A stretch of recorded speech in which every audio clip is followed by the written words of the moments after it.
Y vamos a hablar de 5 cuestiones. Número 1. Lo más probable, según el relato bíblico, es que no haya nacido el 25 de diciembre. Por lo tanto, si en enero estaba recién embarazada, y tuvo que haber nacido en septiembre Jesús. El número 2, directamente decir, bueno, ¿saben qué? Jesús nació en el 6 antes de él. 6 años antes de nacer, ya había nacido. Nació antes de Cristo. Nació antes que él mismo. El desembarco de Colón en América no fue en 1492, sino unos 4 a 6 años después, 1496. No estamos ahora en el año 2022, sino que estamos en el 2026. Número 3. Los 3 Reyes Magos no dicen en ningún lado que eran 3 en la Biblia.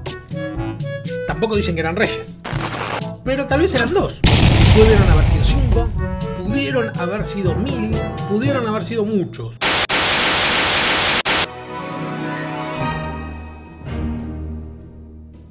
Algunos errores se han cometido con respecto al recordatorio del nacimiento de Jesús y vamos con el número 4, el arbolito de Navidad. Los primeros cristianos en Europa o los cristianos de la Edad Media en Europa vieron que celebraban el nacimiento allá por fines de diciembre, el nacimiento de Frey, y lo celebraban adornando un árbol que simbolizaba el árbol Yggdrasil de la mitología nórdica. El Yggdrasil, las raíces estaban cimentadas en el Averno y las ramas en el cielo, en el Valhalla. El árbol Yggdrasil significa el universo, todo lo que se puede entender desde lo más profundo hasta lo más alto. Ese es el Yggdrasil para la mitología nórdica. Y el nacimiento de Frey era el nacimiento del sol, por lo tanto de la fertilidad, y también más o menos en esa época era por el solsticio de invierno. Por lo tanto, lo que hicieron fue tomar una tradición pagana y decir, bueno, esto va a representar el nacimiento de Jesús, este arbolito. No tiene nada que ver. Pero se empezó a utilizar y después, bueno, le agregaron la estrella en la punta, que significa la estrella de Belén, las pelotas esas de colores que simbolizan las manzanas, que simbolizan el fruto que no debían haber comido Adán y Eva, ¿no? Lo fueron adornando con distintas cositas, las luces que antes se le ponían vela y simbolizan la luz de Cristo, le fueron poniendo simbología cristiana o bíblica a un árbol totalmente pagano. La idea, se le ponían velas porque era la luz de Cristo, y un socio de Thomas Edison fue el primero que lo adornó con luces eléctricas, un crack de la modernización del árbol, un árbol eléctrico, ahora todo el mundo lo usa, ¿no? Número 5, Papá Noel. Noel quiere decir Navidad, nacimiento, natividad, Navidad quiere decir nacimiento también. Papá Noel hace referencia a un tal Nicolás de Bari, el famoso San Nicolás, que dice que era buenísimo, el tipo era el mejor del mundo. Por el año 300 nació el tipo, y bueno, primero que hacía mucho regalo a los niños, era el bueno del pueblo, y lo que hacía era que las chicas pobres que no podían casarse, porque en aquella época para casarse el padre tenía que pagarle la dote al padre del varón, y el que no tenía plata para casar a su hija, para pagarle la dote de su hija, no podía hacerlo. Lo que hacía San Nicolás, se metía por la ventana a escondidas y ponía monedas de oro en los calcetines de las niñas que no podían casarse porque no tenían dinero, de forma secreta. Y todos sabían que era el gordo bueno de este Nicolás. Esto se fue extendiendo en la tradición y se fue diciendo, bueno, que él era el papá de la Navidad y que traía regalos, etc. Por eso Papá Noel.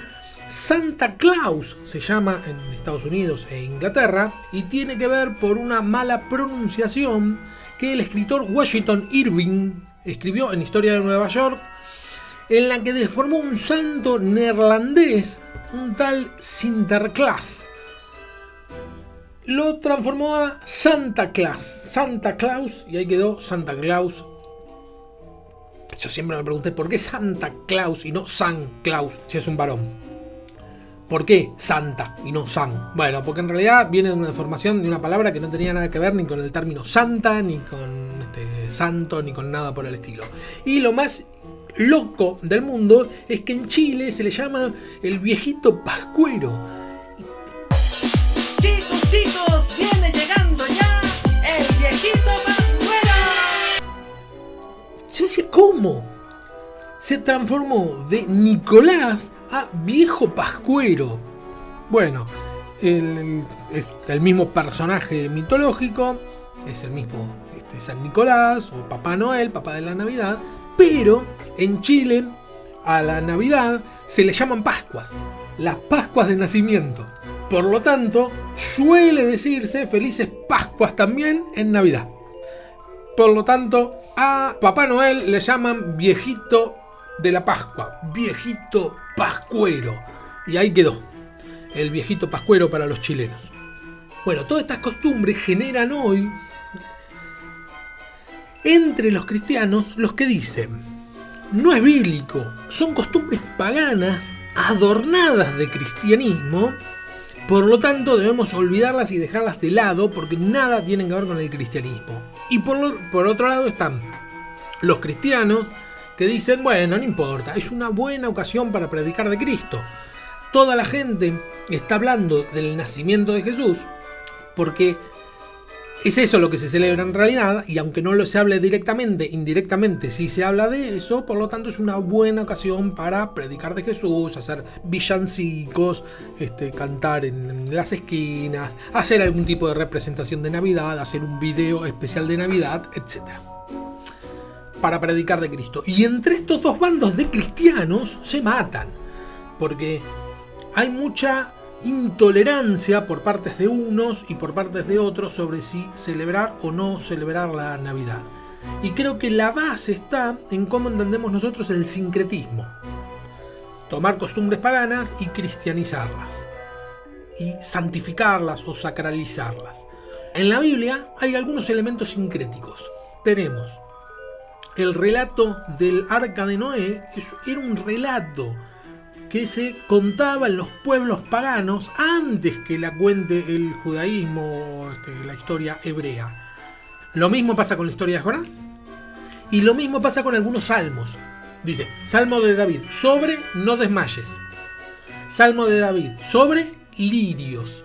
Salmo de David, sobre Nehinop. ¿Qué es eso? Está en el texto bíblico, ¿eh? Sobre tal cosa. Lo que está diciendo es que este salmo tiene que cantarse sobre tal canción popular. Es como si yo dijera, bueno, Salmo de Fernando, sobre el Meñaíto. Pero nosotros debiéramos ver cuál es el foco del centro de la Navidad. Obvio que es el nacimiento de Cristo, es el Dios encarnado, y tiene que ver también con la familia, ¿no? Porque es cuando María tiene al hijo, ¿no? Con José, en medio de una circunstancia horrible que les había tocado vivir. No tenían lugar donde nazca. Nace en un pesebre que es un establo, ¿sí? Ahí había animales, posta de animales. Era un lugar horrible. Sin embargo, ¿cómo Dios hace de algo horrible algo hermoso? Yo me acuerdo siempre que mi abuela me contaba la historia de sus navidades cuando era chica, y siempre la contaba con una nostalgia, la abuela Tina. Ella decía que para Navidad su mamá, la abuela Filomena, les preparaba unos bizcochitos de San Miguel. Los bizcochitos de San Miguel son unos bizcochitos que hacía mi abuela, que había había heredado la receta de su madre, que se hacía con una mezcla de grasa de cerdo y de vaca, creo, y no sé más, no los probé más después que mi abuela murió. Y ella siempre que los preparaba decía, esta vez no me salieron bien, y para mí estaban perfectos, y siempre salían con el mismo sabor, riquísimos, exquisitos. Y ella decía, no me salieron bien. ¿Por qué decía que no le salieron bien? Porque su mamá, para la Navidad, la madrugada del 25 de diciembre, les preparaba como regalo los bizcochitos de San Miguel. Dice que mi abuela contaba que era de noche todavía y ya olía el olor a bizcochito, que sabía que le iba a despertar con un beso, y los bizcochitos de San Miguel, un mate cocido, que Era un momento especial en el año comer esos bizcochitos, no es que lo comían cuando querían.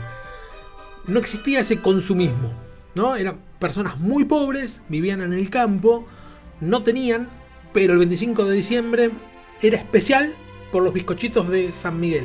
La abuela ya se despertaba por el olor al bizcochito y se hacía la dormida esperando que venga la mamá y que le diga Feliz Navidad y que puedan comer esos exquisitos bizcochitos. Y cuando mi abuela los preparaba, decía, no quedaron igual, no estaban igual. Yo no sé cuál era el sabor que tenían en un plano técnico o gastronómico, pero lo que buscaba mi abuela, me parece, era ese momento de compartir algo, aunque sea en la pobreza, ese momento brillante dentro de la oscuridad. Eso era lo que quería replicar y le resultaba imposible replicarlo porque el bizcochito de San Miguel era más que harina, azúcar y grasas. Y yo sé que algunos eruditos dirán que la Navidad no tiene nada que ver con los bizcochitos de San Miguel. Los bizcochitos de San Miguel hasta tienen nombre pagano, San Miguel. La Navidad se celebra a Cristo y nada más, pero si lo vemos desde otro punto de vista, la Navidad simboliza la luz en medio de la oscuridad, la luz que brilla en la oscuridad, y acá vemos cómo la luz de estos bizcochitos, sencillos, simples, paganos, brillaban en medio de la pobreza y de las circunstancias adversas que vivía la abuela Tina con sus hermanos y su madre allá en medio del campo. Navidad es la luz en la oscuridad.